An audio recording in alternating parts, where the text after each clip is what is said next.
Well, hello there, Apple Bites. This is your Apple Bite, Rafael Tavares, talking to you straight from our show here, The Written Writ. A show where you and I and you take a journey together to become better writers. And of course, we have our special edition, and I will bring him right in with my pal, not the intern Nate, at the same time. It's Phil Russertt, and we're going to be talking tragedy today because this is a fantastic book, and you guys really need to go out there and support it. Well, thank you. I appreciate that. How are you? Thanks for having me on. Oh, no problem. It was fun having you on Monday, and I love the fact that On's piece sold before the show ended. Yes. Yes, it did. What are you doing there? I'm live. And they're back. Ooh! She's supposed to be in bed. What are you doing? Wait for mom. Oh, well, you're live now, so say hello again. Hi. I was looking to share this out while you talk, and she just... No problem. What I'm going to do is I'm going to put up the trailer from the Kickstarter. Very cool. While you do what you're doing over there. Yeah, I'm just sharing this out. I'm sorry. But I'm not no problem. Anything. All the stuff that you're doing is what's happening back here, so... I'm not seeing it on your page or your Written Writ page. I started using the Twitch, so now we're on Twitch. Oh, shoot! I told all the viewers we'd be on my Facebook page. Oh well, I'd share it to my Facebook. We're still on the Bit and Apple page, so. Oh, okay. I'll go there then. Yep, we're still on the Bit and Apple page, so you can go to Bit and Apple and see us right now live from New York. I have an October 25th show. I don't see today's. What's going on? It's so funny, and the more we do this, the more it bugs me out how many things can go wrong when you're live. Sorry. I don't know. It has nothing to do with you. It just bugs me out because I know you've done the show a lot yourself, and you know that anything that can go wrong will go wrong. Always. Bit and Apple TV? Yep, Bit and Apple TV. The Bit and Apple. I should share it on my page, and it'll make it easier for you. Hold on. Oh, here we go. Ah, no. Yeah, I don't see it on here. And I go. Oh, here we go. Yeah. I got it. Oh, got it. Eureka. TV. I'm going to share it out. Sorry about that. I did the same thing you did. Kaylee wants to show the tragedy artwork that she did real quick. Sure. We're right here. Hold on. I'll put you up. There we go. Oh, that is beautiful. There's tragedy standing there. And she took out a thug. Very cool. That is too cool. I think one of the things that I've been enjoying is watching the girls do their own version of it. Yeah, that'll be a cover. I bet you, I won't name him, but the person we were talking about was jealous that their published covers are before he is. Angel, what's going on, man? You should have come on. Yeah, Angel, if you want to join us, just let me know. I'll send you the link. Because we always like having Son of Saint on with us. Yeah, I really welcome you on, man. You did a beautiful cover. You're part of everything. Come on out. Come on out. Come on out. Come on out. Come on out. Yeah, I'm sharing to like about 30 groups, just so you know. Tragedy. I realized that if you just share it without putting anything up on top, it messes up the algorithm. Does it? So you're supposed to actually say something when you're posting it. Oh, really? Yeah. Man, they do everything they can to screw us. Oh, yeah. They know you're going to do certain things. Well, we'll be in like 30 groups right now at least, so. Send the link. All right. I'm sending the link to you. Invite, copy to Clipboard. Go to Facebook. Hit the guy with the Son of Saints. One of the things I've realized is that while we're doing this, it's so much fun just to tell people what you're doing on your laptop or computer. That way it actually eats up time. Well, while I'm looking down, I don't want them thinking like I'm not paying attention to you. You're boring me. I'm sharing it out because we want to get it out to as many people as possible. Because And I feel like really that's the thing. We just share it and go, hey, this is what we're doing while we're talking to you guys, Well, I shared it out, so I'm ready to go. I'm good to go. We'll see. I don't know who's in the room, but Well, I'm good to go. It looks like we got 4 people watching us already. well, say hello. Besides Son of whoever you Saint, are. who should be joining us in a second because I sent him the link. I guess what we'll do is to get things started, kick things off. I will do the hokey pokey. No, I will show off the trailer. the trailer. All right. Ooh, I didn't even know you could do that. Interesting. All right, here we go. I am showing off the trailer, and of course, it has nothing to do with the fact that I'm on it. You can make a widescreen, hit the 2 arrows.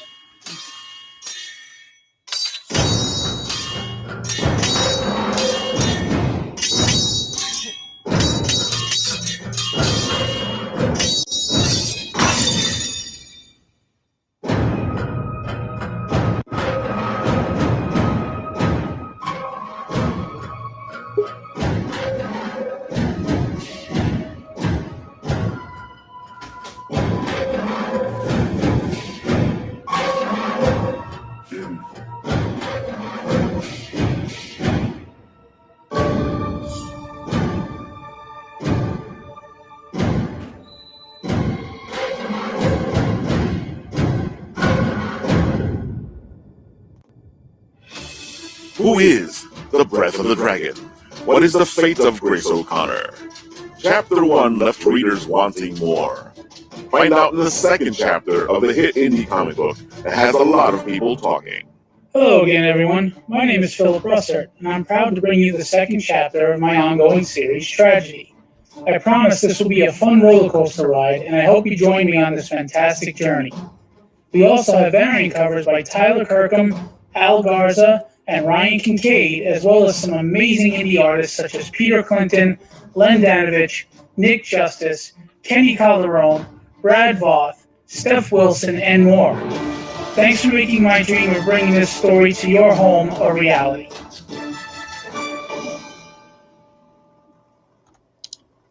And Angel Lopez, Son of Saint.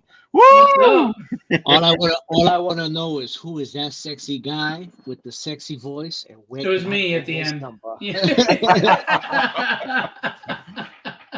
I didn't know you liked Phil that way. Who doesn't? Look at me. I'm a catch. It's hard to choose between these two ghoulishly handsome guys. Nice to know I'm not a part of it. Well, we don't see you. I don't have much to go on, Nate. I'm sorry, you're not short enough. Don't worry about it. There's a reason why I use an anime character as my profile. You don't want to woo me too hard. I got you. I just thought that like Nate over here had turned all Mark Torres on me. Well, if you want me to do Mark Torres, I can tell you all that it came from the radio, which goes live once every month. Oh man. Oh my God! Yeah, they actually had their 50th show today. It came from the radio, the 50th live show. That's amazing. Oh, really? Nice. Wow. I can't believe it was 50 already. I'm telling you, time flies. You guys have been doing that a long time, no? Yeah, I think he started before the pandemic. Yeah, so he's at 50 now. Wow. That's crazy. Oh, you mean like live stream show? Yeah, like he does it live from the library, right? Well, he did. Yeah, live from when the pandemic wasn't on, he was live from the library. Yeah. Yeah, they've been big supporters of me and my shows as well, so I appreciate all of you guys. Oh, we love it. Came from the radio Angel's here. never tabled at my show though. He's always got an excuse or a reason. But that's Oh, Damn, Angel. Phil, I'm sorry, but where you put your shows at that time period is in a lovely place us Latin people like to call Carajo Land, which is very far. And I don't have a vehicle, you know what I mean, at that time anyway. So like, you know, it was difficult for me to get over there. Trust me, I tried a couple of times. Oh, I'm just teasing you. And Shadow Rabbit's here. Shadow Rabbit, if you want to come on, I sent you the link. It's on the Facebook. If you're busy, we understand. Big Lou. So you know what Carajo Land means, Phil? It means West Bumper. West Exactly. Bumper. Wait, what does that mean? I guess that's a Brooklyn term or something now. I think very so. far. A Very far. Yeah. Very far place. So there's a difference between. So for those who are not from Brooklyn, there's a difference between stupid far and dumb far, right? So Stupid far is going to the Bronx. yeah, so stupid far would be in the category of Carajo Land. Yeah. So Phil, we heard the beautiful trailer with you know such great voices in it. But you know, tell the audience, because you know, just in case there's somebody new out there who hasn't heard about your project, this beautiful, amazing book. Tell them what we got here, who you are, and why they should support you. Well, first, Charles W. Morgan, how are you, my friend? Charles just did some fan art that was awesome that I posted on my page. You guys should check it out. And Charles has got his own book he's working on that I can't wait to see. It's a noir book, and I think that's going to be great when that comes out. So just a little shout out to Charles. Yeah, and he's a really talented artist. So, you know, shout out to Charles. Okay, so Tragedy. First of all, I'm Phil Russertt. I started as an art collector. I've been, you know, like involved in the industry for over 10 years, but not like directly working in the industry until like the last 5. I was an art collector, as you can see behind me, and I made a lot of friends with a lot of artists from all walks of life, you know, up and coming artists to mainstream artists that are well known and household names right now. I wound up starting my own conventions because I'm the type of guy that if I don't like the way something's done, I don't cry about it. I go do it myself.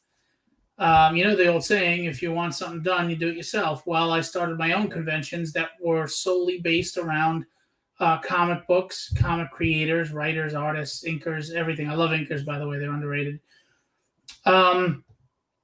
When we went on hiatus because of COVID, I started doing a live stream and interviewing a lot of the people that I'm friends or friendly with over the years, as well as some new indie people to try to promote. And, you know, it just was fun. And I'm an art rep. I represent a lot of great artists, legendary illustrations, and I got really sick in January, and the next thing you know, since I was in bed for 6 weeks, I was like, screw this. I'm going to do something I always wanted to do. I'm going to write a damn book. Now, Larry Stroman says I'm crazy, but because I put out this book from 0 to published and in your hands in 4 months. That was amazing. You know, I have to admit, crazy, your that is gumption. crazy. Yeah, it is. My wife, how do I put this? She admires, respects, and hates at the same time that I am very fearless when it comes to risk. I don't give a crap because the only risk is not taking one. I don't want to look back at life and say, what if I just tried? You know, I don't feel like there's anything I can't overcome if it doesn't go right. You know, I deal with disappointment, I deal with frustration, but I'll overcome it all. You know, and what I won't overcome is if 20 years from now I go, I never did that. And I never did it for no good reason other than I was intimidated or afraid. I refuse. I completely feel you, because it's better to say I did it and failed than I should have done it. Absolutely. And look, I get it. Money can get in the way, or time or whatever. Time and money were issues for me. But you know what? I'm sorry, this is true. If you want it bad enough, you sacrifice and you bleed and you'll find a way. If money's not tight, work 3 or 4 jobs. Does it suck? Yes, but if you want it bad enough, you do it. And definitely. I worked 5 jobs to make my shows happen. I work 3 jobs right now. Money is an issue for me. So is time. You make your life. Completely agree. I'm trying to get Hugbert out there, and I've actually made a bunch of huge steps that hurt, that really hurt. But you know, it's coming together. The money's forming, and hopefully, it will be out soon. Well, at least the Kickstarter. I mean, you can always, you know, invest in pole dancing classes and go from there, man. I've heard I do a sexy spin on that thing. I heard that is a legend. I heard Actually, a legend. you should try doing like some sort of Barry White type of album so people can get in the mood, like making it up. Actually, you know what? Like, I'm making a comic. Like What's read that? books. Like he should read books. You know, Audio like books. Audio. You should do the audio books. You should absolutely 100% do that. You I've actually probably, looked into it. you probably make a killing, bro. You probably I've make a actually killing. looked into it. You What do you just gotta say, use your D&D voice, though. All the D&D voice. So we were walking down the street. But you know, Dude, you could do like voiceover villains and shit with a voice. Oh like my that. god, yeah, that's the dream. The dream is to voice villains, even though you know, doing a hero sounds good, but I think the most fun in Villains always voiceover more is fun. villain. and I feel like villains dress better too. They look cooler. Yeah. Depends But back what to- you mean. Exactly. back to what Phil's saying, like when it comes to anything anyone's doing, you know, no guts, no glory. If you know, you gotta find a way to make it happen. And you know, I commend you, Phil, for 4 months. Like Yeah. I thought it was longer than that, and that is incredible that you made that happen in that kind of time February period. to May. Look, I tell you, Phil, as I'm working on this, I have so much more respect for you because, you know, I've been working on this for 6 months now, and it's eking along, and it just amazes me that you were able to pull that off in 4 months. That's crazy. well, I mean, it's obviously not all just me. I've got I surround myself with amazing talent, and my talent is to recognize talent. You know, I mean, Angel It's a did good an talent. amazing cover, and you know, we'll get into that for sure. But look, my job, you know, my job isn't just writing, right?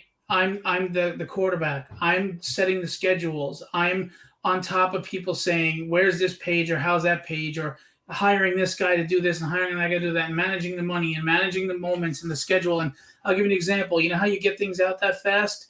While Ricardo's penciling, I have the letterer lettering over the pages. It's all digital, so he can just swap it over. So the letterer is already lettering the book Wow. while he's drawing it. And then when he inks it, I have the colorist following behind him, and the letterer is just switching over the letters that he already did. And that's how I get the book done so fast. But that takes a lot of organizational skills, because I'm also looking at book 3. I'm also trying to sell book 1. I've got all my other crap going on. So that's how I establish that. That's how I do that. But again, I'm surrounded by professionals. Chris Sotomayor is as professional as it gets. Yep. Ricardo Silva is amazing to work with. He's professional. He's on time. He's got no ego. And Jason Meadows, I'm telling you now, you know, That's the best when they don't have an ego and they just Yeah. like have that team mentality of, you know, we're in this together. Let's get it done. Like that's the best kind of team to have. I was listening to you talk about that in the last show you did, and that really, like, because that always sits with me. I always tell people and other, you know, fellow artists, like, you gotta have that team player mentality, because it ain't just about you. You know, it ain't you're a cog in the wheel, but you got to make sure that it works properly so Exactly. that it has right. so the machine can move. The machine don't move. I don't care how big you think you are. You ain't gonna get far. But see, and that's the thing. Like, I'm a nobody. My shows were small, right? I had big talent at my small show. I mean, I had huge talent. I had artist alleys that rival New York Comic Con, right? Yeah, you did. But what was the one thing everybody said about my shows? The positive feel and energy around all my shows. There was a positive experience. There was no negativity. Do you want to know why? Hey, An, how's it going? Hey, An, how you I want doing? to talk about her too. But do you know why my shows were positive? Before you continue, Yeah. you know, you were just talking about the fact of how, you know, you're constantly looking towards the next book, and you know, here's a main example, because on her cover the art that she Badass, was bro. so good that you're looking at it for the third issue, and that means you're already looking at the third issue. Dude, I've got most of the covers wrapped up for issue She 3. is- Probably all she of is them. So, Wow. she is, and Yeah. I don't want to cut you off anymore, but she is freaking super dope. Amazing, Super dope. man. She is, and she's, again, it's another great personality to work with. Look, my shows, everybody said that the energy was positive. You know why? Because even though I'm a little guy and the big names would be huge for me, I don't give a shit how big your name is. If you're not a positive guy, if you're not friendly to fans, if you don't appreciate the fans, you don't get invited. You don't belong there. I'm not paying for you to be there. I'm not wanting you to be there. You're not there. You steal the energy out of the room. Well, it's the same with the book. You have to surround yourself with positivity because the world throws so much negativity at you that you have to surround yourself. Look at this. She's putting the link in there for me. Look at that. You gotta love On, man. You But know, that's the thing is, you hear a lot of people talking about I'll see if I constantly can all the pop that negative up. people in their life. I used to do that too, and I realized finally I was contributing to that because I was bringing these people in my home. Yes, I know. I'm hoping that we can break 6K, and we have stretch goals. The cool. I'm going to talk about the stretch goals, but I was bringing in negative people into my life, and they're wondering why I had negativity all around me. Well, Yeah. I'm cutting those people out like the cancer that they are. I just cut out one person that is cancerous, and that's a good thing. I don't get hurt anymore when people show their true colors. I'm glad that they're showing me so I can get rid of them and go out to the positivity. Yeah, cheery, cheery, cheery. That's right. You have one of them. That's one of the set. So I've been fortunate to be surrounded by positive people. They understand what their function and their role is. They're content with that role, and and here's the thing. Most of the time, the reason why somebody is not content in their role is because they're insecure and they feel they need to be more or whatever. These people are confident and secure in what they do, so they don't need that. They're happy being where they are, what they're doing. And at the end of the day, their confidence and their pride comes from the product that's put out. Right. Not the fame, but the book. And I'm very fortunate to be surrounded by those people, and I'm grateful. And On is one of them. Angel is one of them. So I'm going to digress for a moment. I'm sorry, I know I'm talking a lot, but Angel, I asked Angel, I don't really do digital art. I'm a traditional artist. I have nothing against digital art, but I'm a collector of traditional art, right? And I like to own the original art to covers. So I asked, but I like Angel's work. And I said, Angel, would you do a print on the campaign? And Angel was like, yeah, sure, no problem. He had some projects going on. He said, I'll get to it as soon as I'm done with the projects. And he did. Stuck to his word, stuck to his deadline. He did not let me down at all. The passion that Angel put into the work. Now, again, this was established as a print, not a cover. And Angel took so much pride in this work and so much passion as if it was his book. He was excited. He was full of energy and exuberance, pride for what he was doing. And he was showing me step-by-step process. And I've said this before. Some people have spread lies and rumors. I watched the process. He did a 3D model of her, and then he rendered her and painted her digitally. Those bricks are not a Photoshop. He drew everything digitally. And when he showed it to me, I said, holy shit. Yeah. I was like, wow. Now, there's two things that go through your mind when you're the businessman and the fan. Fan-wise, I thought it looked phenomenal.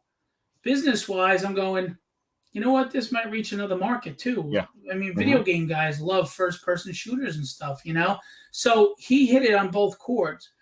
So he didn't ask me, you sure you don't want to make this cover? He didn't do any of that. The man's proud and strong, and he just wants to do his job, right? Whatever he was hired to do.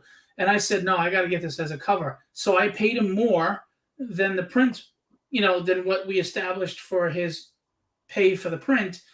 And I said, I got to use it as a cover if you don't mind. And he's like, sure. And the point about that is Angel's the type of guy that I can respect because when it was a print, it didn't matter if it was a print, a cover, whatever. The man took pride in his job. But he also took enough pride to sit there and quietly make me make it a cover. He said, "Here, how's that? Take that, motherfucker." Sorry. and I looked at it and I was like, "Oh, whoa, okay."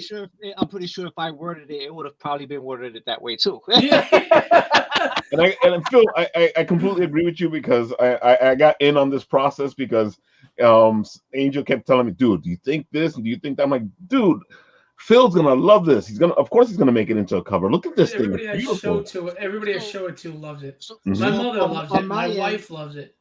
So on my end, like I'm a digital artist, right? So my idea on my end is, of course, traditional artists. You know, you guys are awesome, and you guys get work. You know, get the work that us digital artists want to get. But like, there's like a new wave of digital artists coming out. You know what I mean? You got guys like Boss Logic, you got guys like Spider Monkey, you got guys like the Trini. That these guys are in my field in what I do exactly, and they're getting major covers. I'm talking, they're getting Marvel, they're getting DC, they're getting all this major work. So then on my end, that pushes me to be like, well, if they can do it, why the hell can't I? You know what I mean? Right. And then getting opportunities like Phil, and I'm forever grateful to Phil for even giving me the opportunity to even have a cover. No, you took the opportunity. I didn't give it to you. You took it. Try to do whatever I can so that, you know, I'm that old school guy of first impressions or everything, and not only first impressions, but once I put that good foot forward, the rest of the body got to be good too. You know what I mean? I gotta follow through.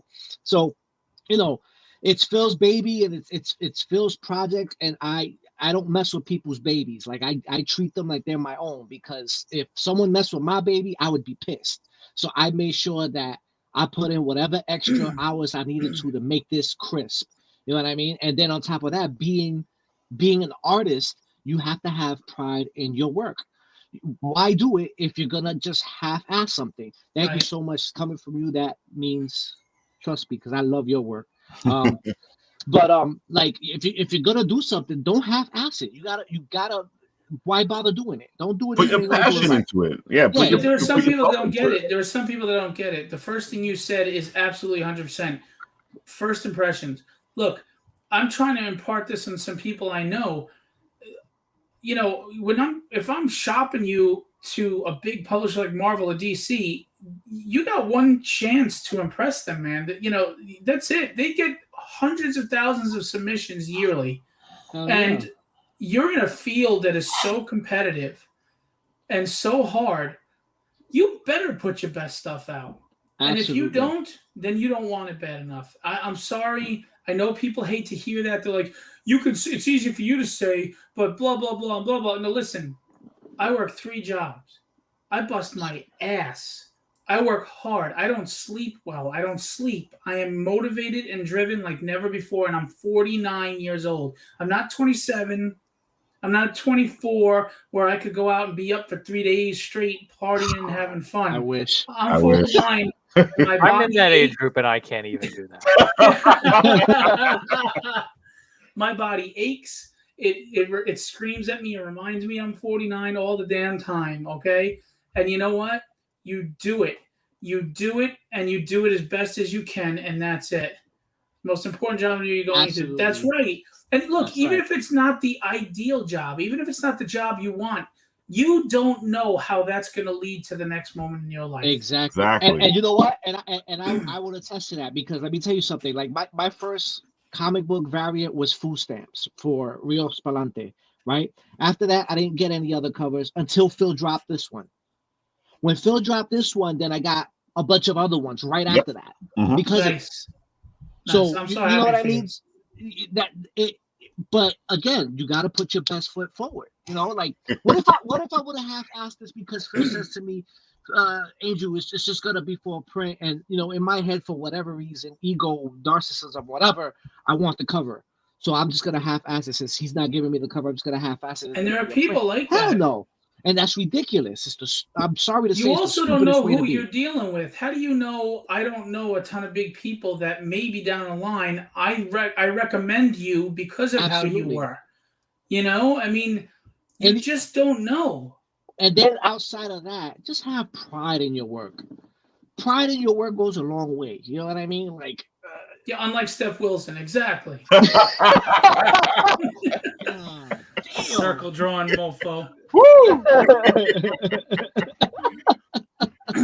No, it's true. And look, I didn't know Angel well, and I'm not going to get into it, but we didn't know each other, and I assumed he was in somebody's camp that I don't get along with, and which wasn't the case. Angel never did anything wrong to me, but we just never really crossed paths because of it. You know what I mean? Like, we knew of each other, but we didn't really get in each other's circle. And I started to talk to him, and he's a good guy. Angel, you're a good guy, and I wish you the best. You're talented. And the only reason why I was not for digital is because I like to own the traditional art. That's why. Oh yeah. Otherwise, I have no problem. Digital art is talent. Takes talent too. So, but yeah, look at the cover you did, and guys, go back this cover, and just remember too. And this sounds like a pitch, but it's the truth. Before we get into my book and all of that, just remember, when you support these campaigns, whether it's mine or Sam Vera's right now for the Forbidden, or Carlos with Rafael with Team Supremus, whatever the case, you're supporting artists' careers as well, because they hire artists to make these books. 100%. You're hiring letterers, you're hiring colorists, inkers, pencilers, editors. You're investing money into the indie community and the industry, which is only going to make it flourish. It needs an economy. Every industry needs a flourishing, flowing economy. Thank you so much, Charles. I appreciate that. And if you don't invest in this, how do you expect it to grow? If you want better books, you have to start. There has to be a flow of money into that. That's why the indie community is doing better than it had over the years. Yeah. There's a better flow of money coming in, and Kickstarter and Indiegogo have a lot to do with that. Yeah. There's better support for indie now.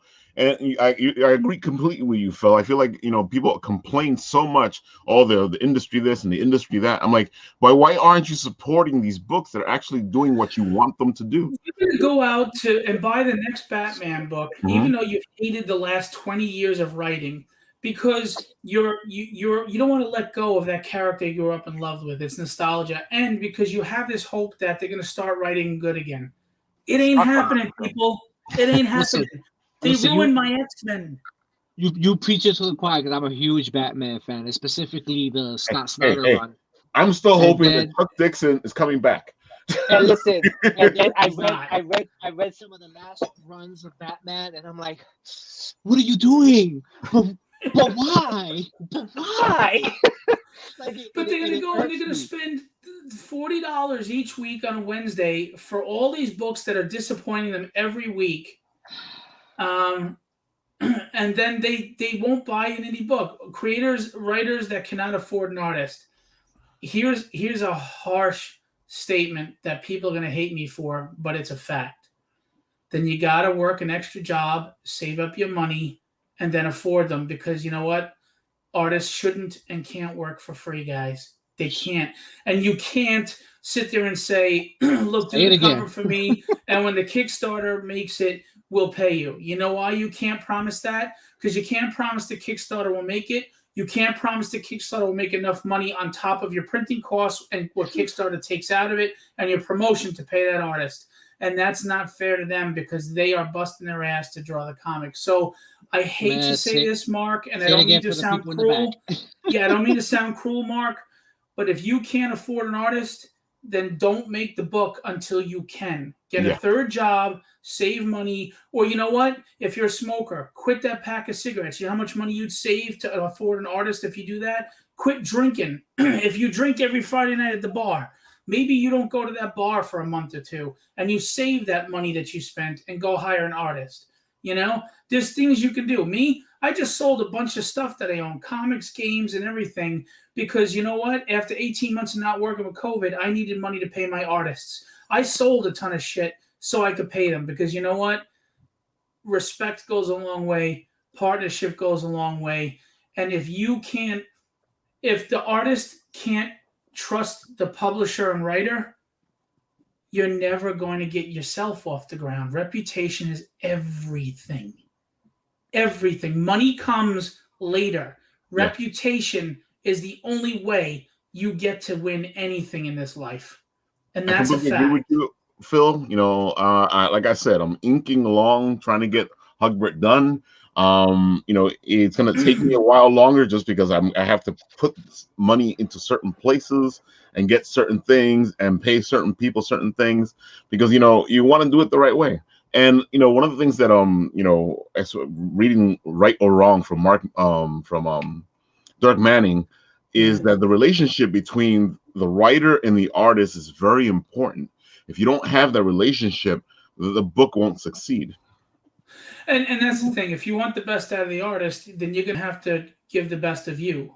I don't know if you mean like from the Kickstarter never comes, or you mean in life, because I'm gonna tell you it does. Could that help? That's a long shot. I really think that's a long shot. Government grants. So it's so competitive. Real quick, gents, I am being summoned by the wife. It's dinner time. Oh no. We got the show off your cover at least, so. You can come back after you eat. Yeah, you can come back in. But Angel, there's one question that you need to answer before you go. Uh-oh. How much are your commissions? I need to support an artist. Hit me in the DMs. Straight up though, Angel, am I wrong? When I asked to make it a cover, what's the first thing I said? I'm going to pay you more. Yeah. Because a cover is not a print. That's different. And let me tell you something. As an artist, man, like one of the most disrespectful things you can go to and say to an artist is, can you do it for exposure? Or you lowball him in a way where you're like telling him, I'll give you $40-$50. That is a slap in the face to every artist, because you know what? We spend hours, years learning and honing our craft. When you go to the doctor, although your insurance is paying for it, do you question them? If you go to a lawyer, do you question them? No, you pay them their fee because you trust that they are an expert in their field. So if you're coming to somebody like me, that means you've seen my body of work, or someone has referred you. Do the research on the artist. If you love their style, you love their stuff, pay the cost. You know what I mean? Well, I will amend it with this though. If you have a friend who just wants to draw the book for you, or somebody is fine with exposure, then you're not taking advantage of anybody. Yeah, that's a whole deal. Find an artist, that's a whole different thing. But what I'm talking about, don't expect it of an artist. But if you find someone that's willing to do it, that's fine. So what I'm saying is, don't go to the artist with that and say that if the artist comes out and says, "Hey, man, don't worry about this. We'll take." Like, if it comes from the artist because they want to have a heart and help you out, that's a whole different thing. But don't go to the artist and go, "Hey, I'll offer you exposure," or "I got $40-$50." Because let's be realistic too. Why am I going to offer anybody exposure? I'm a small book trying to promote my own damn self. And that's why I'm on this show. So what exposure am I really going to give you? And I had somebody try to offer a friend of mine royalties. Royalties on what? You haven't even put out a book yet, and nobody knows the book. Royalties on what? My ass? I mean, we have to be realistic here. I mean, listen, I some people don't want to hear it, but speaking as an artist, I do this full time. I'm a full-time artist. This is how I pay. And you don't have medical benefits, and you don't have personal time off, and your mortgage or your rent is not waiting for the writer to say the Kickstarter completed. Yeah. So, but I'll leave you here with that. I'm gonna go eat with the wife. I'll probably pop back on right after. Food's more important than us. You see that shit? What? Right, man. I see the food's more important than us. I get it. Okay. I agree. I agree, man. Food is more. Oh wait, what? John, I think you'll agree with me there. She's like, it's getting cold. I made this dinner. It's getting cold. I'm not trying to get in trouble. No, exactly. You didn't scare him off. You didn't. No, not at all. No, not at all, Sebastian. His wife scared him off. Yeah. Facts. My ring started vibrating, so I gotta go. Oh my God. All right, Angel, see you in a bit. Matane. Yeah, and I don't mean that to sound harsh. It's like he said, you wouldn't go to a dentist and say, "Hey, can you take care of my cavity and I'll give you, I'll mow your lawn." They're going to laugh at you, So, or if the artist approached me about it. Yeah, if an artist approached you about it and they're fine with it, there's nothing wrong with that. Right. There are artists that are fine with doing something for what they feel is exposure, and there's nothing wrong with that. There's nothing wrong with that. As long as you're not expecting or trying to take advantage of artists. That's all. That's all we mean. You know, I mean, I've had people offer me free covers though, and I will say this. And even when I didn't have the money, I told them, I'll use it, but I'm going to pay you. And I don't use the cover until I'm able to pay them, because I don't think it's, you know, that's just me personally. Well, I'm real all the time. That's why so many people want to smack me. But that's but regardless. So yeah, I mean, there are people that exposure is all they want, or you know, just getting a published credit on a book is enough for them. So there's nothing wrong with that if it's mutual. You know, it's kind of like, you know, if you have a one night stand and you were both agreeing to that, there's nothing wrong with that. Exactly. But if one person expected a relationship and the other didn't, and you didn't discuss that, well, then you have a problem. Yeah. I guess that's the best way you could put it. You know, that's actually a very good analogy. Yeah. I mean, you know, as long as it's a mutual respect, understanding, and agreement, whatever your agreement is between you and your artist and your writer. Right. All I would say is don't ever going in thinking you can get over an artist or trying to. You have to be fair. You know, be honest and say, look, I don't have any money, so I can't afford to do this book. And if the artist turns around and says, look, I'll do it for blah, blah, blah, or I'm willing to take the risk on if the Kickstarter funds, then that's between you guys, no problem. But don't go asking people to do that. Artists need to get paid. Yeah. They can't bank on a maybe. Nobody can bank on a maybe, and nobody should bank on a maybe. Not when they're putting hours and hours of work in. And remember, if you're a full-time artist, you need money to survive. But if you're a part-time artist, you're sitting there going, well, you have the full-time job. You don't need the money.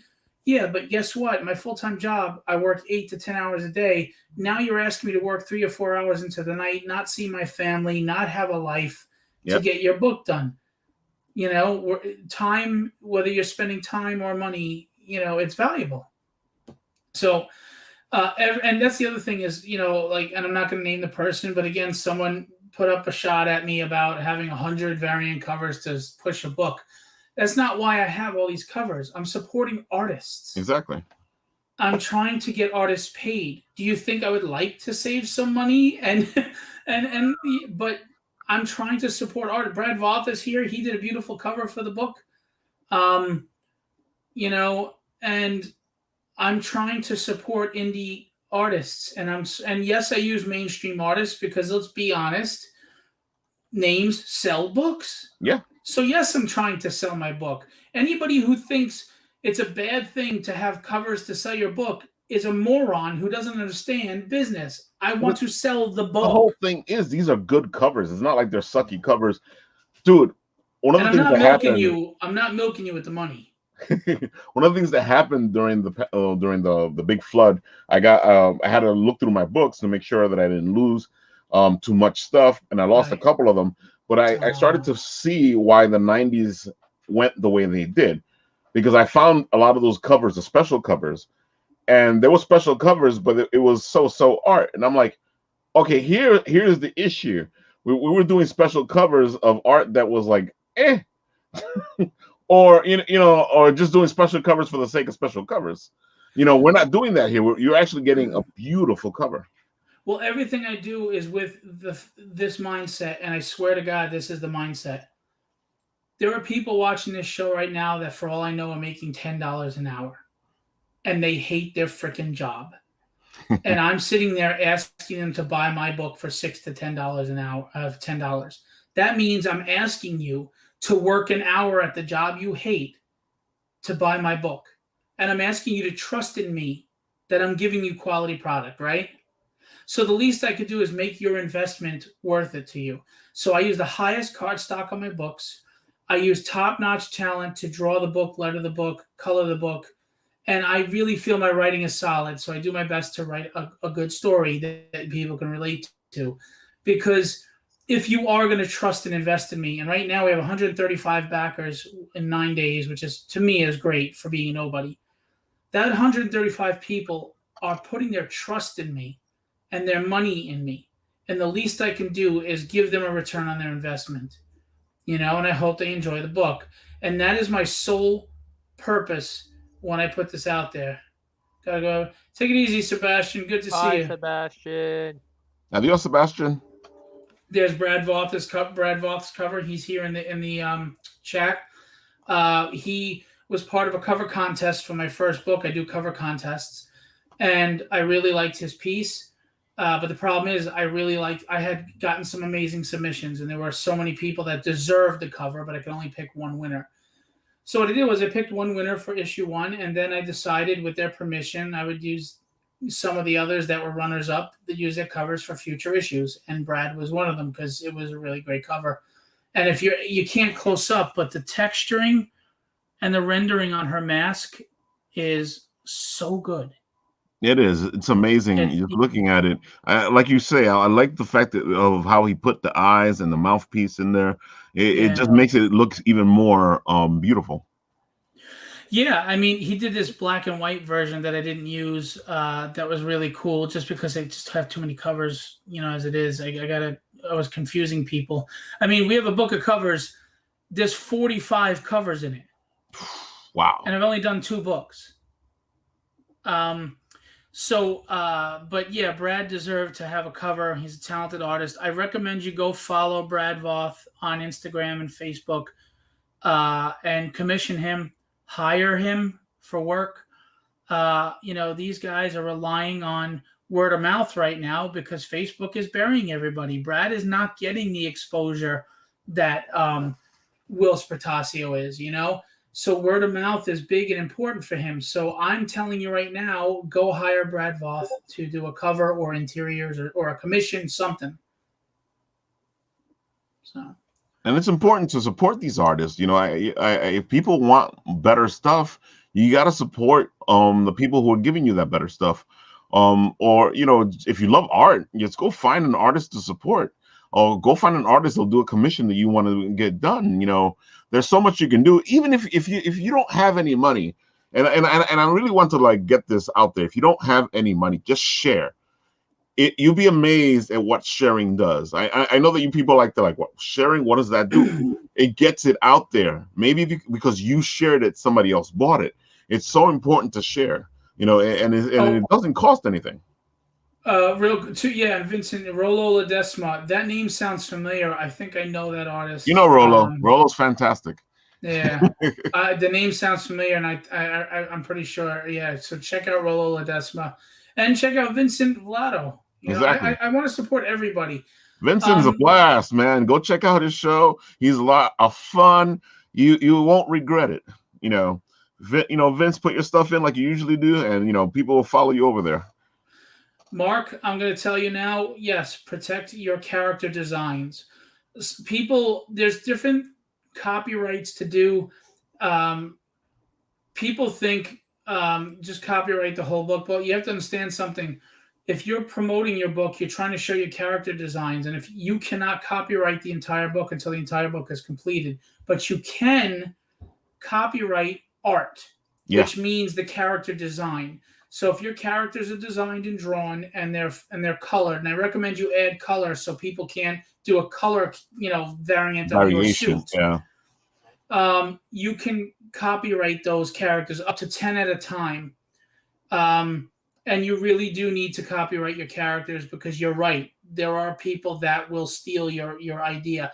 As far as the book, technically, as soon as a book is published, it's already timestamped, so to speak. You have proof of when it was.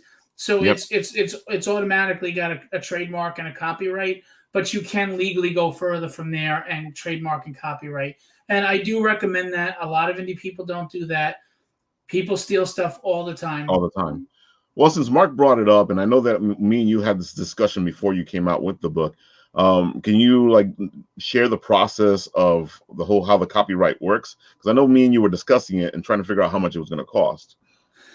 So, I mean, again, I'm going by New York State. Every state is different. You go to the government, the state website for copyright, and you're copywriting art because that's where you go. You look for copywriting art, and then you will submit your character designs. Once you have them rendered, drawn, and do front and back and all that stuff, and do the colors, and you would submit. And again, you could submit up to 10 at a time to copyright. You could pay extra, which is like an extra $30 to expedite. So when you copyright, it doesn't happen for about a year, but if you put in the copyright, you're considered registered throughout the year while you're waiting for the copyright certificate or whatever the case may be. So if anybody were to come in and steal your idea and you took them to court, you're listed as being on the registry for already copywriting it. So they will be responsible for all legal fees and you'll win your court battle because even though it's not officially copyrighted, you're registered before them as copyrighted. Exactly. You Very know? good to know. Yeah, and listen, there's a myth that's going on out there about the mail yourself. The mail poor yourself. man's copyright. Yeah. That's a myth. It doesn't work. It's BS. Do not do that and think that's good. You want to do it as along with a real copyright, fine. But that mailing it to yourself is a lot of horse shit, and you're gonna get yourself in trouble if you think that's gonna hold up in court as copyright. Don't do that. You're gonna have to spend the money. Now, I think I spent on 2 characters. I think it was like $160, and then I spent $30 to expedite it. So actually, I should be getting my copyright soon. It should be soon, yeah, because we were discussing this back in February. I did it. Yeah. You Wow. said It was the first thing I time, did. It was right? the first thing I did after I made the characters. What was that night? You said it was 10 at a time you could copyright? Is that like in one batch or is that the cost per character? No, well, it was 160 for the 2 characters I did, but in one submission you could submit up to 10 at a time. Okay. But it is going to get expensive. Again, like I spent 160 for 2 characters. But keep in mind, you don't have to copyright every character you do. If you have backup characters that are generic or they're in plain clothes, once the book is out, they're pretty much protected. And even still, do you really care if somebody steals your guy with dark hair and a suit? No. You care that they stole your Invincible and his outfit and his trademark and his logo and his power set and his personality. That's what you care about. So I recommend, if you're going to spend the money, the key characters in your book that are carrying the book, have the aesthetics that you believe in. Those are the ones you have to copyright. Don't worry about like side characters and stuff like that. Look, for example, like an Alfred Pennyworth, he's really just a bald British guy and a thing. Anybody could be an Alfred Pennyworth and give him a different name, and it's not really going to affect your book in any way. No. But if they stole Batman or Robin, now you got a problem. Yep, definitely. So, you could cut corners and save money there, personally, I think. That's all good to know. I know a lot of people keep asking me the question that we've been discussing, and I think everybody needs to know this stuff. Yeah, look, we all love making comics. It's fun. It's our childhood love. But now you've brought it into a business world. And like any other business, you have scumbags, you have money involved. And once money is involved, it is a whole different beast. It's a whole different beast. And you have to have a business mindset. And I highly recommend, even if you're just making a comic, you're a small publisher like me doing your own thing, take a course on business management, take a course on money management.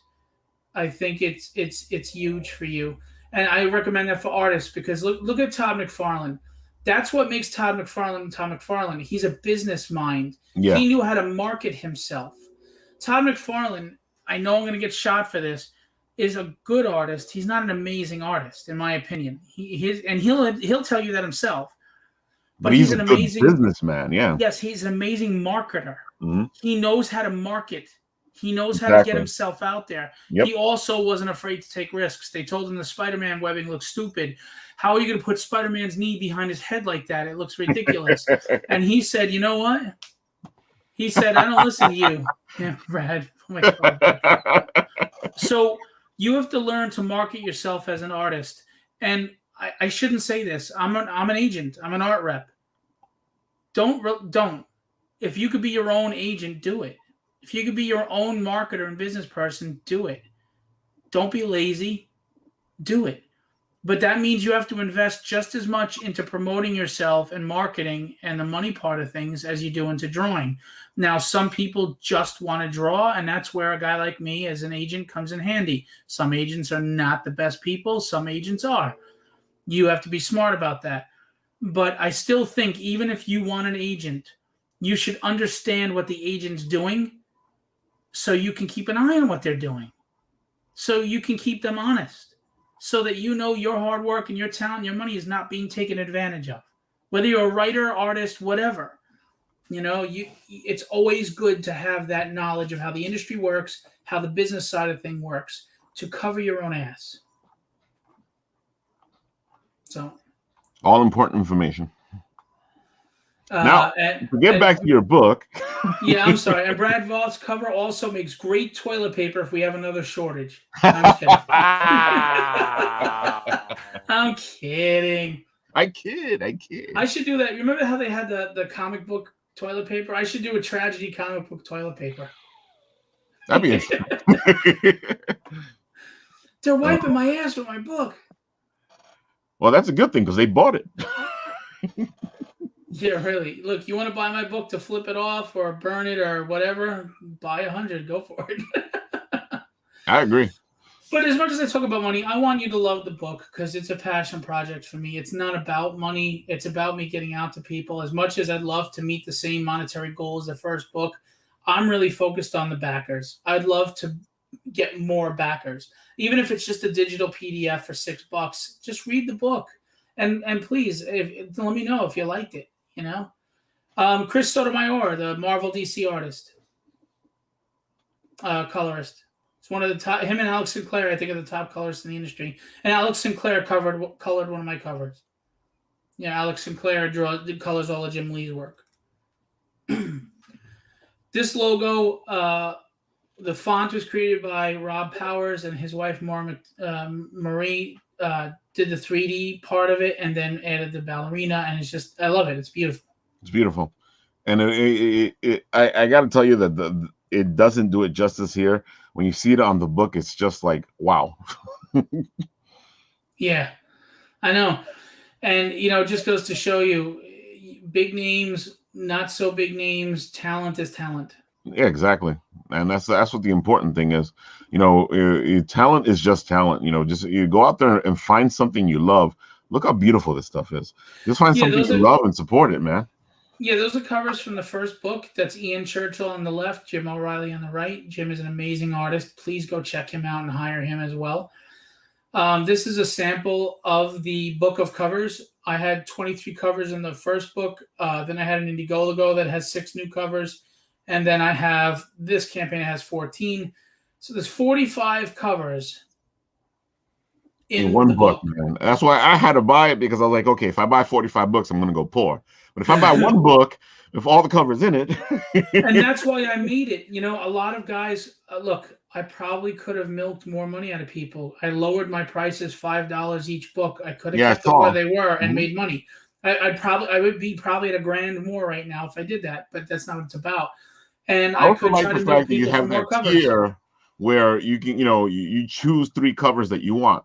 I was like, oh, I saw that one, and I was like, this is the one I'm doing. Because I want to have whatever 3 covers I want. And that way I don't have to. As an add-on, you can make as an add-on, you can make them a foil too.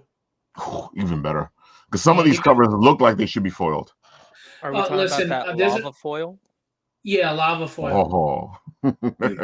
Listen, there's a Roy Mercado cover from book 2 that is just gorgeous in foil. I have like 2 left. Pencils and Inks by Ricardo Silva, who I have the great pleasure and privilege of being his agent and repping him.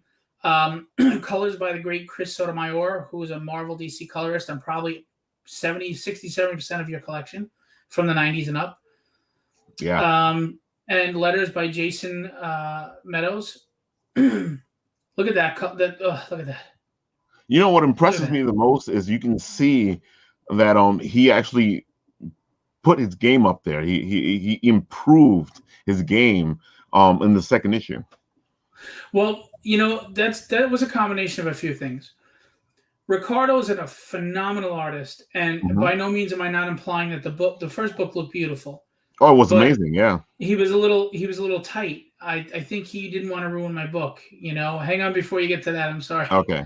He didn't want to ruin my book, so I think he tightened up a little. So he's a lot looser now, which is the first thing. He's more comfortable. The second thing is Chris Graves is another artist I represent. He actually drew he was in 2 books of Vampirella. I'm proud of him. He did a few roughs. Now, my wife, myself, and Chris, we came up with different angles and things like that. My wife, one of my favorite pages, if not my favorite page in the book, my wife came up with the camera angles on that. And Chris roughed them out on the fight scenes and stuff and sent them to Ricardo. No ego. Ricardo's like, oh, this is great. These are great references. Now, Ricardo drew the stuff himself. He didn't draw over the roughs, but he used them as reference. And he could have been offended or been egotistical. And you know what he was? He was like, no, this is fantastic. This book is going to be even better. I'm going to be an even better artist. I love this guy. And Chris, I love him. He's an awesome dude too. I'm so proud of these guys. I appreciate them. And my wife, my wife's a very talented artist. She has a cover from book 1 that's going to be in the book of covers. She's shy and maybe a little too humble, but she has a great eye for art direction, and she helped, and she's been phenomenal on making this book even better. And I love her, and I'm excited. I'm so excited about furthering the story, fleshing out characters, getting the reader engaged more. Because the first book is tough because it's really like the first snippet of what's going on. Of the bigger story, yeah. Yeah, but now I get to start playing with the other characters and fleshing them out and creating this world around it that the reader can start immersing themselves. And I have to say, Phil, and I've said it before, you do a great job at giving everybody their story, of being able to write the story for each character and, making it natural, because sometimes, it feels forced that you try, okay, well, here's this character, so here's his story. But the way you write it is more like, well, this is what's happening, and you're getting to know these characters as I tell the story. Right. Well, I appreciate that. I'll be honest with you. I'm going to have to talk to Ann on the side because I need her ability to describe this book. No, exactly. You think I'm kidding? I'm not kidding. Oh, no, I know, because I was there on Monday and she did a fantastic job. And I'm telling you, whatever, that thing that she said on Monday, I want to do the voiceover like that. Yeah. Listen, Ann is not just a great artist and a kind soul, a sweet person, but she really gets the character on the level that I hoped somebody would. And that is the greatest compliment to me, no matter if this book funded or not. And I need to talk to her because some of the stuff that comes out of her mouth is awesome. It's amazing, man. Her art's beautiful and the stuff that comes out of her is inspiring. And you can tell it's because she got the passion of your story. She understands the character very well. She does. And as an artist, she was forthcoming with some suggestions on how to improve, and I appreciated every one of them. And they were spot on. So those are interior pages on the book. And I know I'm doing a lot of talking. I'm sorry. I'm really trying to hustle this book. Because the truth that's the point. You're here to hustle the book, so hustle away. The first book came out of the gate, 226 backers, over 10 grand. And for a nobody in 4 months, from zero to published and printed in 4 months, to be able to be that successful, it was monumentally amazing, humbling. I'm grateful, but now I set the bar high. So here we are before the holidays. It's book 2, and I'm trying to match or surpass the success of the first campaign. So it's been a roller coaster ride for me emotionally. It's frustrating, but we're still doing really well. Yeah. Even if we don't get to that level. And we have 135 backers in 9 days, so I'm grateful. I was going to say, you have a pretty good pace. It may be a little slow, but you got a very good pace going on here. It's consistent. I mean, every day I've got 3 or 4 backers coming Exactly. in. So, and so if you wouldn't mind, I want to show you on the book of covers. Actually, let's get to this. Okay. If you don't mind, Sam Vera has got his book, The Forbidden Issue 2, The Hunt, is live on Indiegogo and Kickstarter right now. and we started the same day. So I was like, hey, why don't we cross promote? So Sam drew this, and I had a colorist, Giorgio Rosasco from Italy, color it. He's really good. Go check him out. Crossover print. As you can see, it's Tragedy and Breath of the Dragon, and then his characters from his book. I've read his first two books. It's a fantasy series. It's a lot of fun. You should really go check it out, and please do that. Vincent, as a backer, what do you receive? Well, we can get into that for sure. It also depends on what stretch goals you unlock. I give a lot of stretch Speak goals. of the devil. Right now, you're going to get a comic-sized print from Aaron Moses, colored by Giorgio Rosasco. You're going to get the mask sticker, and we're only, a couple $100 away from unlocking the mini prints of the chibis, Tragedy and Breath of the Dragon. Hey. And then someone has it already. Well, you know what it is? I had that for the first campaign, and then Rob Powers drew the chibi of the Breath of the Dragon. Yeah. And I didn't want to slight people that didn't know about the first campaign that jump on now, so I decided to put the set out there. Oh, that's pretty good. That's decent, because that means if you missed the first campaign, you still get a chance to get it. Yeah, I'm not looking to punish anybody. Maybe they didn't have the money, maybe they didn't know about it, or maybe it wasn't enough for them to be enticed, but now like they're hearing reviews and stuff, and they're like, well, yeah, maybe I'll give it a shot. You can't fault people for that. No, not at all. I like the fact that you don't punish them for that, because I know some places go, well, you missed it, that's it. Yeah, I don't believe in that. I mean, am I going to take it personally? Like, there's people that like me, but they're not interested in the book, or they're not interested in comics. True. That doesn't hurt me. I'm not mad about that. No. So at 8,000, I'd love to get there. We have the die cut sticker of Ian Churchill. That is a beautiful sticker. It's gorgeous. The sticker. I hate stickers, and I want that sticker myself. So I'm like, please, guys, let's get there. Another comic size print at 10,000 by Gary Giroux and his team. Another print by Mano Silva at 12,000. And by the way, these are quality art prints. And mini printed 14 grand of Tyler Kirkham. Now, first of all, Tyler Kirkham is a huge variant artist for Marvel, DC, etc. I'm telling you right now, if we somehow made it to 14 grand, I will make that Tyler Kirkham print a foil print. And I have to tell you guys, when he's talking about how these prints look, this is the print, and it looks like it's the comic book. You know what I'm saying? And I've left it inside the thing because it just looks amazing, and the print actually looks better when you get it in your hand. Yeah, the colors pop. Ralph, make yourself bigger. It was hard to see. Oh, sure. Hold on. Tiny square. I am a tiny square because I am the Brady Bunch. Look how amazing this thing looks. And, this was a cross promo with Rob Powers' campaign. If you backed Penguin's Revenge, you get the other half. This is beautiful, man. And I gotta admit, I was so taken aback about how beautiful it was, because I saw it on the video, and I was like, okay, that's nice. And when I got it in person, it was like amazing. Hi, she's here. You got a day off tomorrow, huh? You're off tomorrow. How are you? Hello. I want my computer back. There you go. Nintendo Switch. Animal Crossing. Let's go. That's what she's been playing, is her Animal Crossing. Like, right. I never play like any other game other than this. Nice. Kids, man, they're the best. I love her. I hope so. DLC? You'll keep her, huh? I'll keep. Oh yeah, I just got her the DLC. Yeah, I got her the downloadable content, the new upgrade. And that's what she's so excited about. It's because she's been. Let's go. Yeah, but Phil, like I said, I was so surprised at how the quality of the prints. Yeah, I mean, it's like I said before, you're investing in me. The least I could do is make your investment worth it.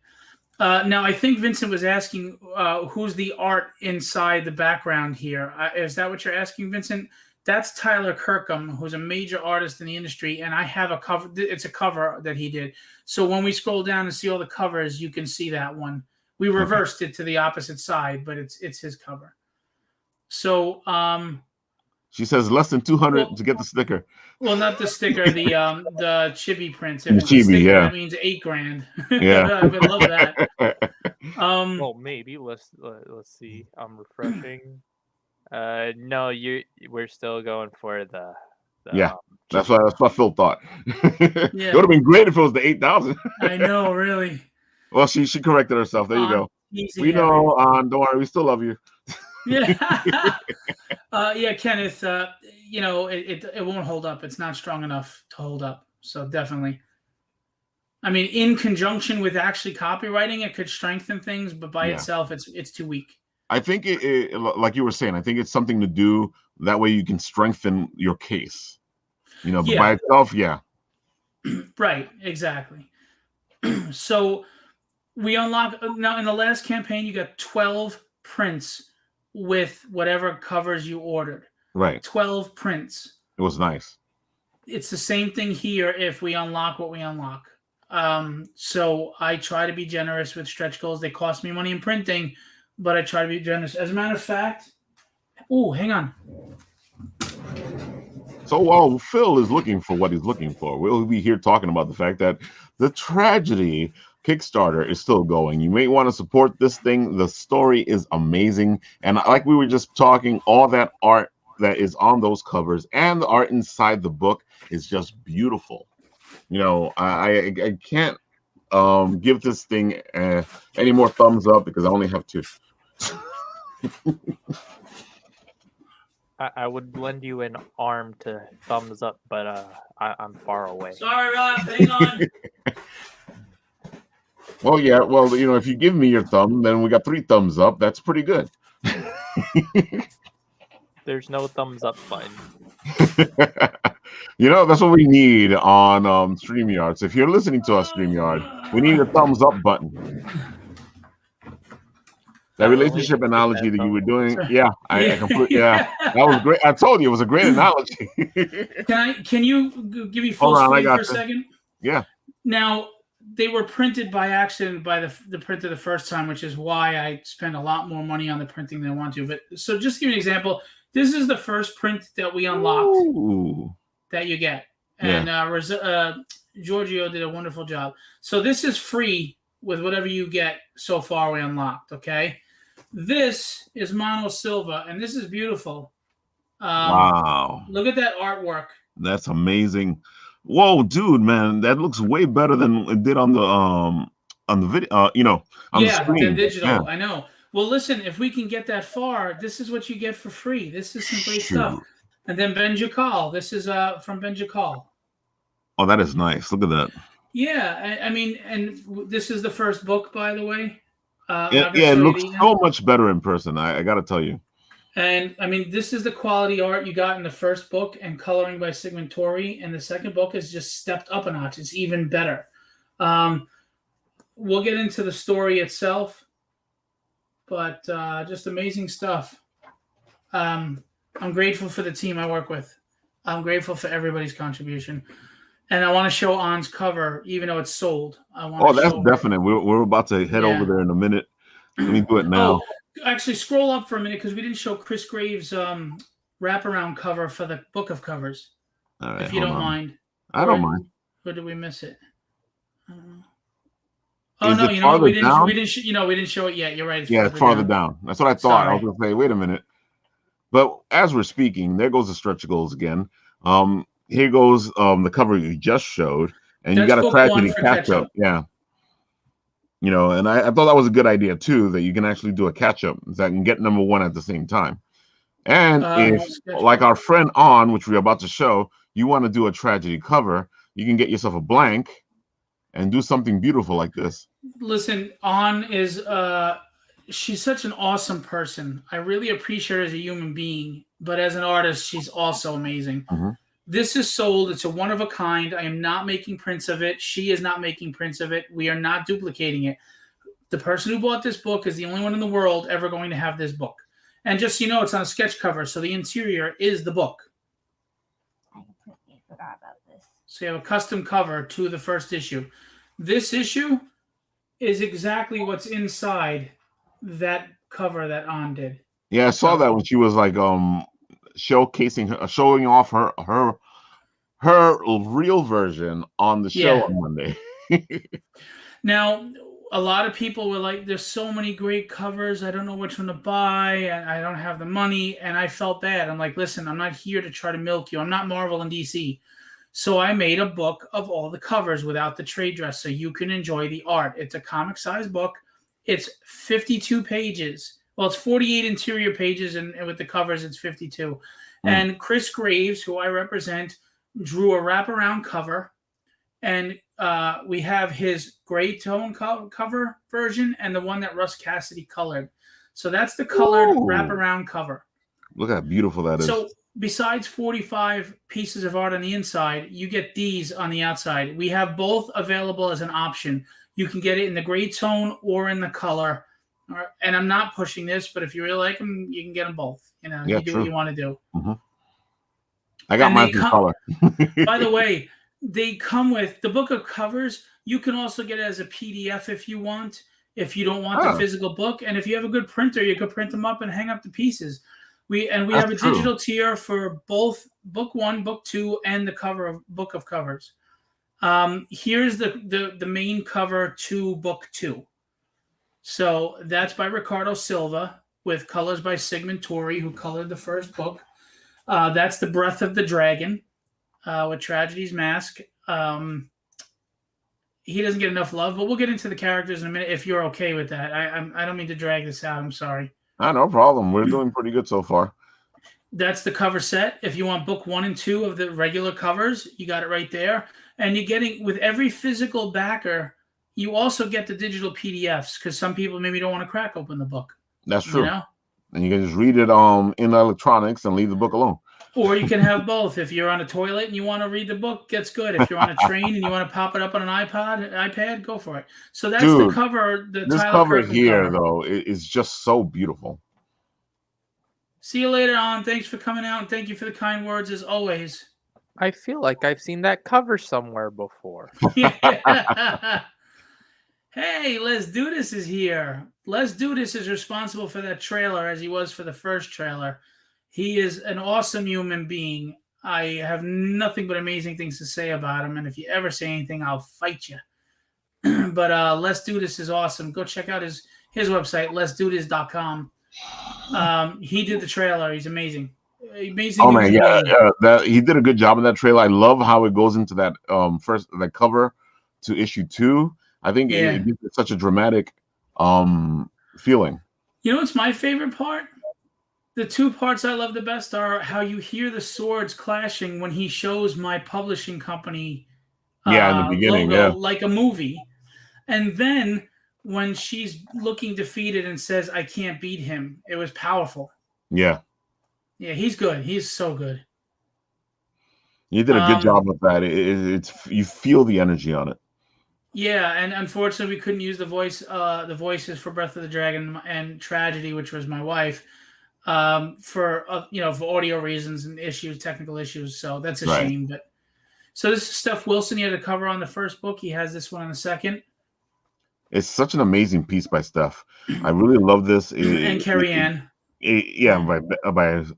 Yes. But it's just amazing. I do love this. I love his other work, but I do think that it feels like he stepped up a notch here. I think so too.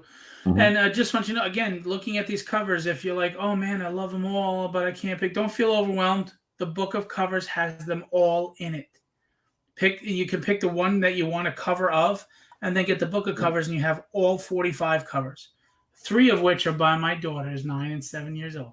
Aww. This is Edan. Honestly, I'm surprised this book isn't moving more than it is. It is gorgeous. Edan is an amazing artist, but his colors are phenomenal. Breath of the Dragon looking better than ever. Yeah, and I got to admit, boom.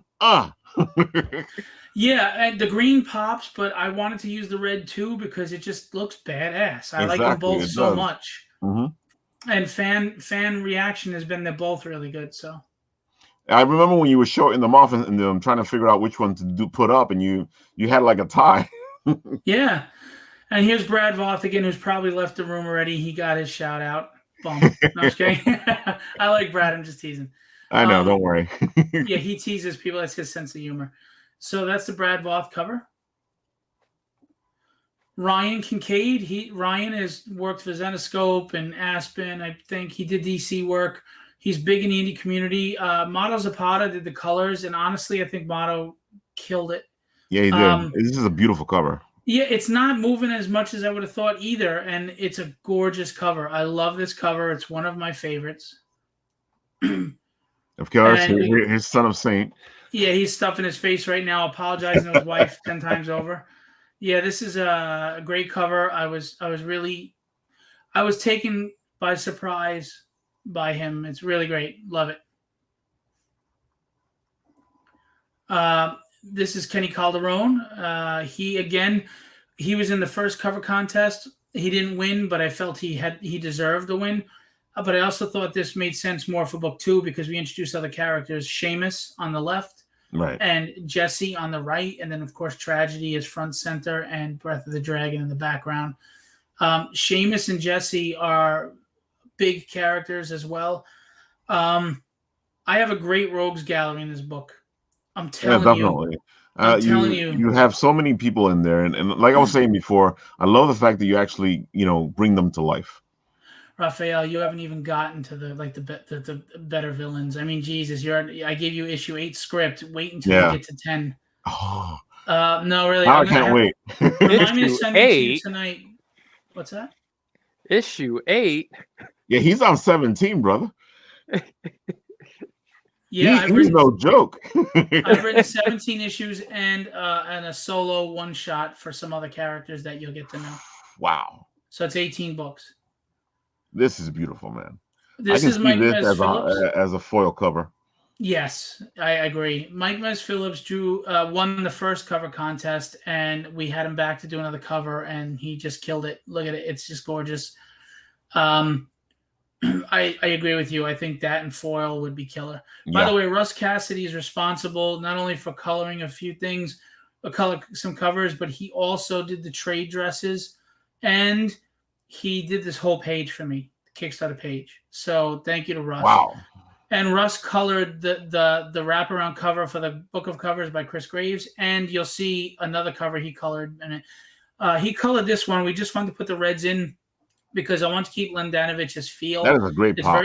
It's gothic. It's gritty. It's dark, and it makes sense to what happens after the first issue. Yeah. So I just wanted to pop the red out of her and leave the black and white. I thought it was the best way to go. Yeah, it gives it a good feel. I can see this on a T-shirt. Yeah, me too. Yeah. Sure, Len could too.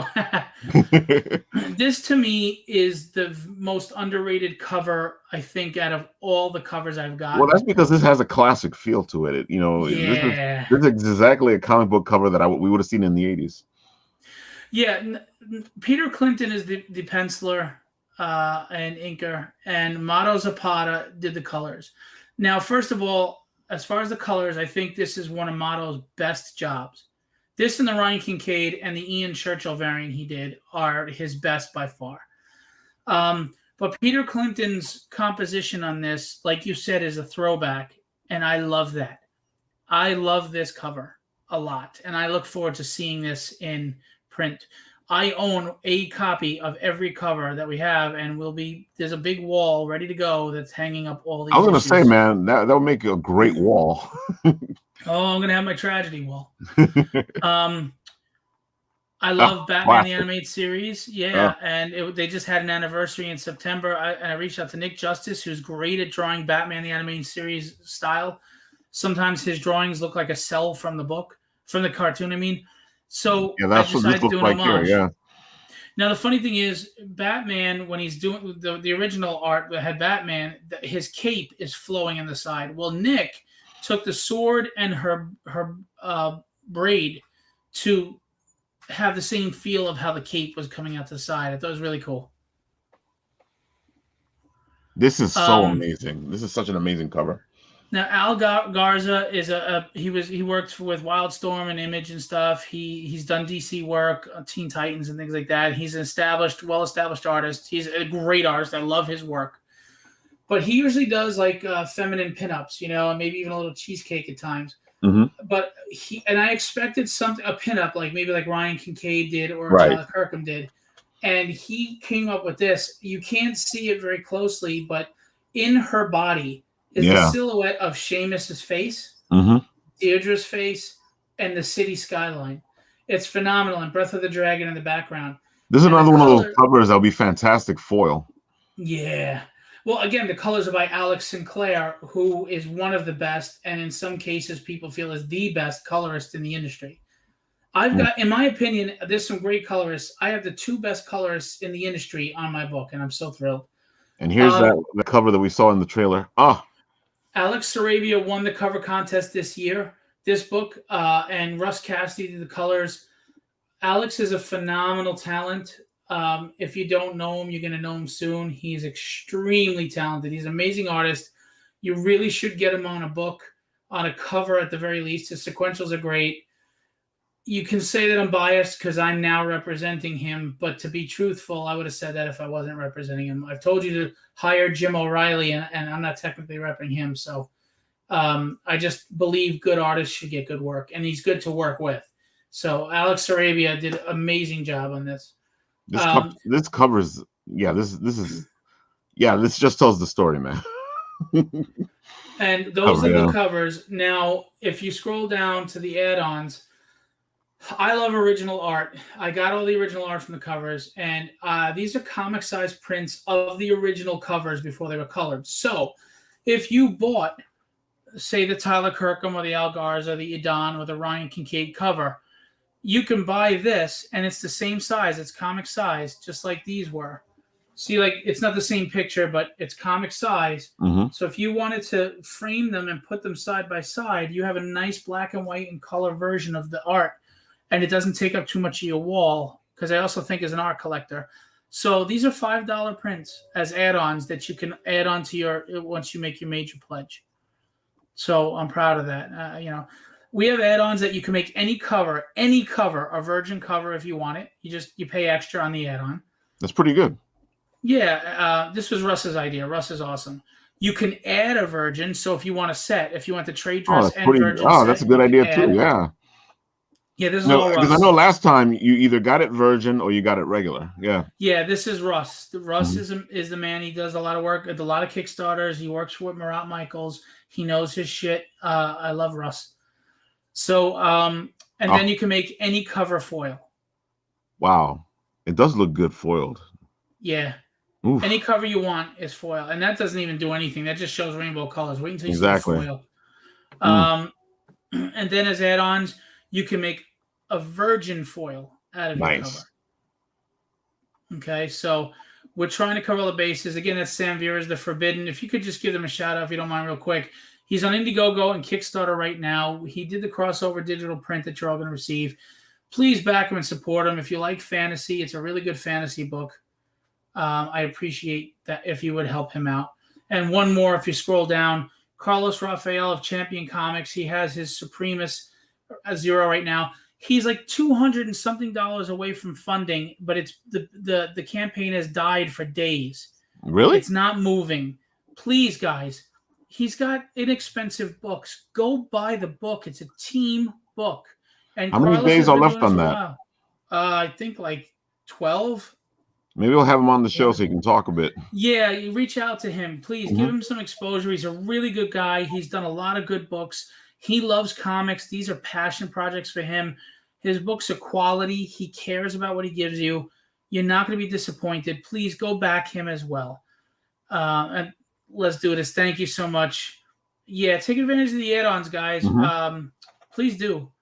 So those are the 2 campaigns that I wanted to promote because they deserve love. Can I ask you a favor? Can we go to the written rewards? Because I want to show them, like what you said, any 3 covers and things like that. Oh, yeah. It's funny because I had it on the side over here. Hold on. Like, if you look on the side, there goes the pick any 3, which was my favorite one, because I was like, I was like, which one do I want? Then I saw this, and I was like, okay, I'm just going to get this tier here, and that way I can pick whatever 3 I want. Well, if you could scroll up, too, we have those art tiers, original art tiers, too. Oh, you got to go on that one, yeah. Well, the other one. The text. This one's all the way up. Oh, I didn't go down. I'm sorry. Why is that first? So go on so you can pick any 3 covers you want. Right, that's we got the digital tier for issue 2 for $6. We've got the good. blank sketch cover for 10, but we also, if you're an artist or if you just want a bunch of sketch covers, we have a tier of $10 for a blank sketch cover. But if you buy 5, we take $2 off the cover and you get $40 for pretty good. the 5 covers. Okay.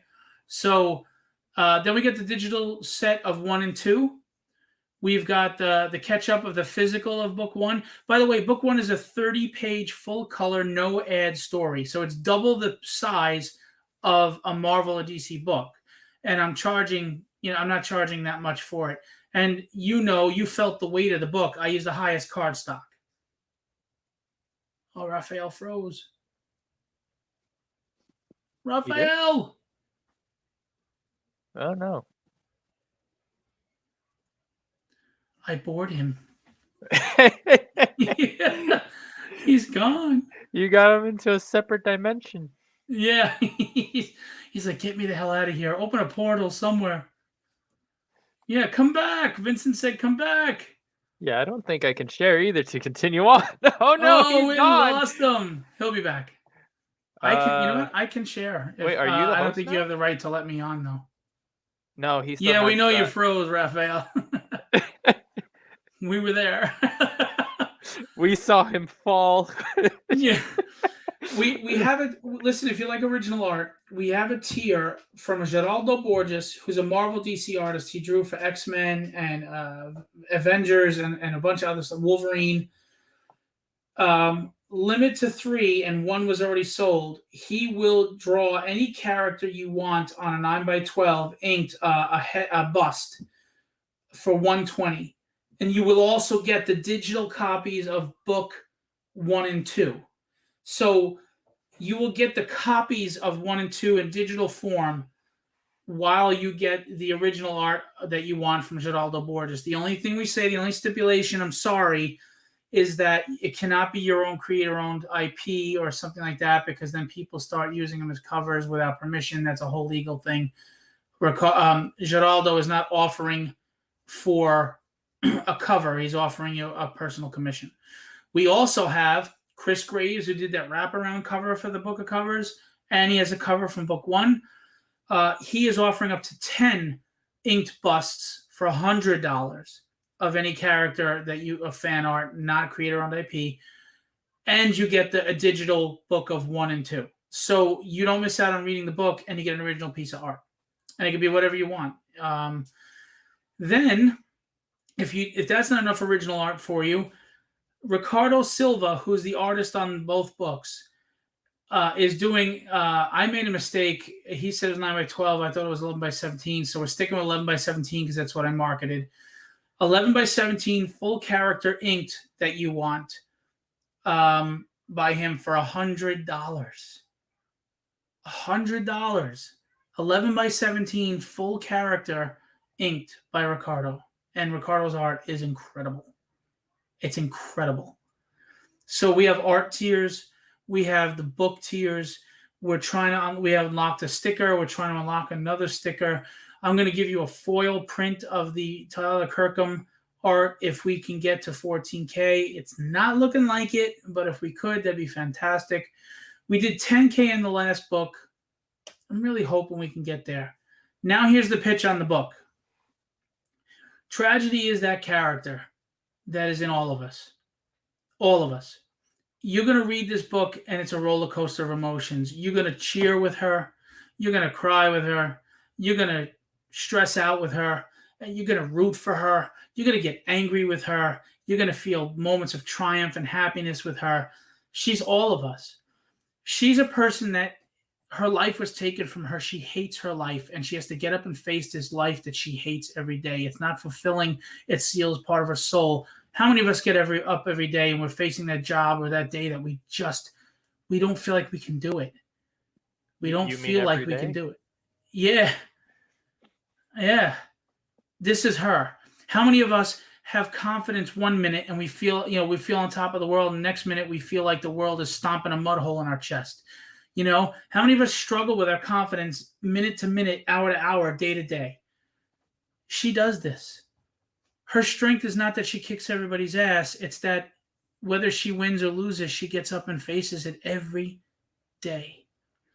She also has father issues. She lost her father, who loved her dearly, and now she was adopted by a sociopath who sent her away at a young age for over a decade to train to be a killer, an assassin.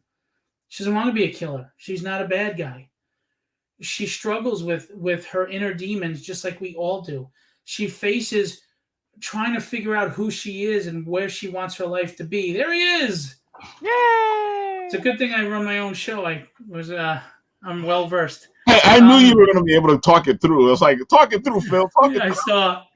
You should have given me the screen permissions. I would have shared the file. I have next to my screen. It's all right. But seriously, she struggles with confidence, father issues, a life she doesn't want. It's all the things that we feel.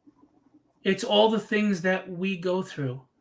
She's not Daredevil. She's not a ripoff of anybody. Those guys, they fight 100 ninjas, hand ninjas, and they go have dinner with Foggy Nelson. This isn't her. She's guarded. She's scared. She's frustrated. She's angry. She's bitter. She's pissed off at the world. Why did she get such a shit end of the stick? How many of you can relate to that? But here's the good news. Like us, she has those moments of triumph. The moments, the glimpses that give us hope to keep fighting and to keep moving forward and to say, screw this, I'm not quitting. I'm going to keep going. That's her. That's this character. But the book is more than just her. I flesh out a lot of characters. Breath of the Dragon. He is her adversary, but he is not a villain. And he has a power set. You'll find out in issue 2 if you back the book, that I promise you've never seen used anywhere in any comic. And if you find a character that it's used for prior to Tragedy, I will give you the issue for free. I'm dead waiting serious to about see if that. somebody actually takes you up on that. Now, mind you, Are the we first just person. talking about comics, or are we extending it to manga and anime and all that? Well, comics, because I don't read manga and anime, so I couldn't even tell you. But I'd say comics. Thanks, Len. Len was one of the cover artists we spoke about with the skulls on the cover. That's Len. He's here. Thank you for your contribution, Len. You'll see another cover from Len coming down the pipe as well. I wrote a relatable character. I flesh out characters. They all have their distinct personalities. I don't believe in boring exposition. The book moves, but not where it's lightning pace and you don't feel like you got to know the characters. Raphael will tell you this. He's read the first 8 scripts. Exactly. Yeah, and like I've been saying this whole time, I just love the fact that you actually flesh out everybody. Nobody gets left out in the cold. There's no superficial characters that have nothing to do with the book. Everybody has a purpose, and they all have a purpose in the story, which is rare to see in writers today. And thank you. And there's a shock cliffhanger at the end of book 1 that really nobody saw coming. And every book ends with a really good cliffhanger, but not a forced cliffhanger. I don't write for the sake of a cliffhanger. I write and I write and write, and when I get to something that is that oh shit moment, that's when I decide to stop the issue. I write for the sake of writing, not for the sake of page count. And the example is the first book is 30 pages, the second book is 26. Because I write for the story, and when the story is written and that issue is written, that's it. It's written. I'm not going to force anything. I hate filler. I hate it. It ruins books. But I really think you're going to enjoy this book. And it's not just an urban action story. It's not just mafia. It's not a crime drama. There are metahumans. There are monsters. There are mystical characters. There is ancient Chinese lore. There is magic. There's a lot of spirituality, chi and life force and energy, kind of like Buddhist kind of theology, woven in, but nothing preachy, because I'm not a Buddhist, just so you know. I might look like Buddha with my belly, but I'm not a Buddhist. I say that all the time. Yeah. About me? Thanks a lot, man. Well, about me. I know, kidding. So I know I've rambled on. Poor Nate and Ralph haven't said much, but I'm really working hard, and I'm really trying. And nobody wants to see a step backwards, guys. I don't want to see this not do as well as the second campaign, because that doesn't look like progress. Am I happy and appreciative of every supporter? Abso-freaking-lutely. Am I appreciative that I funded? Absolutely. Do I know there are people that would kill to have almost $6,000 on a campaign? Yeah. Yes, I do. I understand that, and I am very grateful for where I am. But my competition is being better tomorrow than I was today. So unfortunately, we have measuring sticks. And if I don't have more backers or the same backers or monetary, then my measuring stick fell short. So I just want to get this out in everybody's hands. This is the first time in my life, other than my wife and children, that I feel I did something good. I did something right. I did it well. And I believe in it myself. I don't look back at it and go, oh, what the hell was I doing? I really like the stories myself. And you can tell that. You can see the passion. Even when you're explaining the story right now, you can see the passion of it. And as a writer, I really love how you've crafted this thing together. I really can't stop giving you enough accolades for how you were able to write this the way you have. And I know I'm on issue 8, people, and you want to see the rest of this. And I'm looking forward to getting the other issues from Phil, so I can get more in depth into what's going on. But as far as I've read so far, you want the next issue. When you finish issue 1, you want issue 2. When you finish issue 2, you want issue 3. It all flows naturally. It doesn't cut off in the wrong places. It actually cuts off in the right place, and it leads you into the next issue. Now, I have a serious question for you. I mean, I want the honest truth, even if it bashes the book. I do. Are there characters that you felt you could relate to, that were real, that were human, that were every single one out? of it? And I think that's what makes it even better, because as you're telling the story of the other characters, you start to feel for them. Even if you don't like them, you feel for them because you can see where they're coming from. They become more human because they're not just oh, he's the villain or she's the hero. They're these human characters with these human flaws. They're not totally bad. They're not totally good. And it feels like you're looking at real humans. And that's the thing. Like, Joe and Tony seem to be some people's favorite characters. Those who have read, I've only had a handful of people read like most of the issues, the scripts, and they love Joe and Tony. Joe and Tony are the Italian mafia. They do bad things, but they're not quite bad guys. They're bad guys. They're the bad guys you hate to love. And then I have bad guys that you love to hate. Right. There are some bad guys that are just bad. And then there are bad guys that are gray area because they had troubled lives or past or whatever. Or like Tony, we flesh out. Tony goes through something. Tony is this invulnerable, super strong character. I mean, not strong like the Hulk, but he can lift a truck, etc. Right. And hey, Trish, thanks for doing that. How are you? How's Mike? There you go.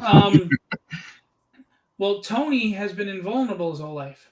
Tony faces his mortality for the first time in his life in this book. And you start to get that feeling from issue 2 when he's explaining what happened, which it was so interesting to see so quickly. You know what I'm saying? Well, I mean, imagine you feel immortal. You feel like you're on top of the world. You can't be beaten, and you just got that close to dead. Exactly.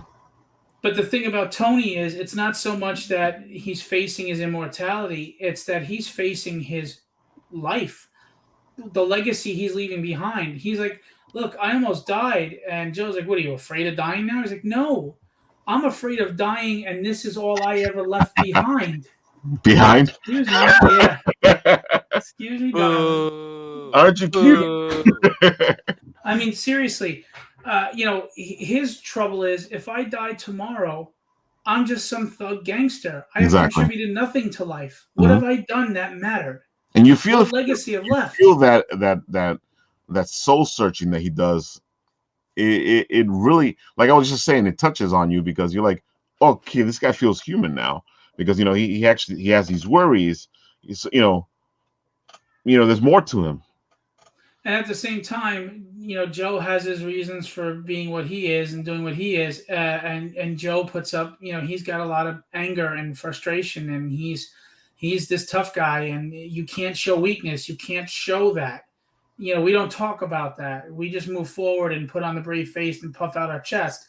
And him and Tony have a lot of actually comical dialogue because of those personality clashes, but at the same time, they're loyal friends to each other. But they do the friend thing like guys do. They rib each other and stuff. So there's humor in the book, too. Yeah, a That lot you'll of humor. start to see with issue 2. As we flesh out the characters, I can tell you more about the book. I just can't tell you much right now because it ruins everything. Oh, But definitely. I promise you, you have no idea where this book is going. I'm not saying that as a marketing ploy. Luna, come on. I think Luna knows where it's going. I'm not saying this as a marketing ploy. I mean this. You have no idea where this book is going, and my rogues gallery is badass. That's what made Batman and Spider-Man great. I have a great rogues gallery. And I back you up on this. You know, even though I've only gotten to issue 8, as far as I've read, I want to read more, and and I can't wait to see what happens next.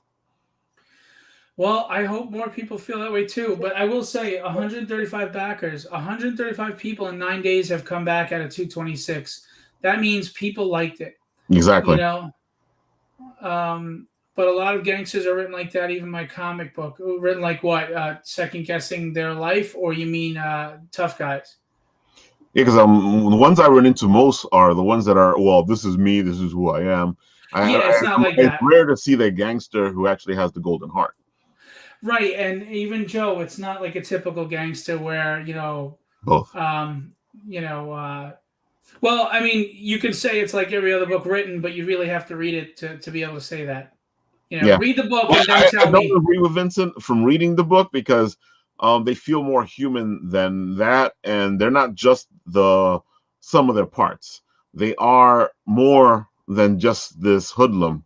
They're more than just this gangster. They're more. And I really do believe that you guys should read the book and see what I'm talking about, because it's hard to put into words without giving you too much away. And I will challenge you. I'm telling you, Vincent, go pick up the book before you judge it. They're not written like every other gangster. No, I guarantee you. They're not. Guarantee you. Yeah. I'll put my money and my mouth behind that. So.